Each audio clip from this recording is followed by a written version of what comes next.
Well, we're getting towards December now already. I wonder if you remember when you were a child and it seemed to come so very slowly. But the older you get, the more likely you are to be saying, where did the year go and what have I accomplished? Long before Einstein's theory of special relativity, people used to say time is relative. And the fact is that the more time there is in your past, the faster you seem to hurtle into the future. So I thought perhaps this week would be a good time for us to think about the future. I don't mean making plans for the holiday season or for next year for that matter. Most of us do that anyway. I mean the future that we sometimes, perhaps even often, don't like to think about. Our own individual, ultimate future. The big word, as you know, is eschatology, speaking about final realities.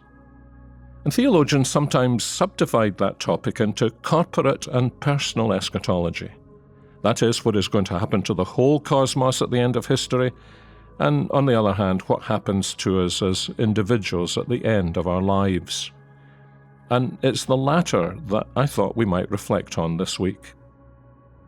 I don't know when this way of putting it arose. It certainly goes back to the Middle Ages. But Christians have often spoken about personal eschatology in a fourfold way. In fact, in some traditions, these 4 topics were the themes that ministers were expected to preach about on the 4 Sundays before Christmas, as a way of preparing people for the knowledge of salvation, the coming of Jesus Christ. I suspect that today, if your minister were to do that this year, some people in our churches might be a bit upset, and your poor pastor might be seen as the Reverend Mr. Grinch, stealing Christmas. But maybe that says more about us than about our forefathers. Maybe we don't want to be that serious at Christmas time. And yet, I suspect that such a series might actually have a very beneficial effect on our Christian lives and help us to live more clearly to the glory of God. So, this is what I want to think about this week.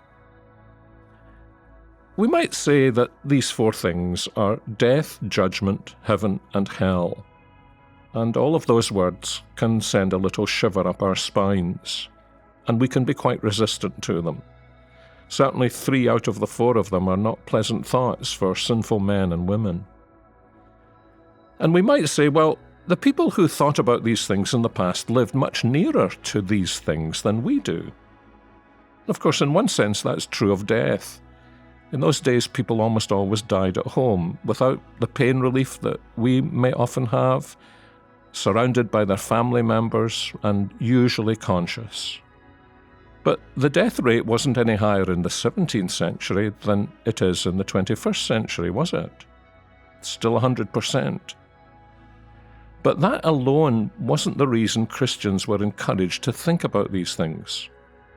It was the sheer frequency with which the Bible itself refers to them.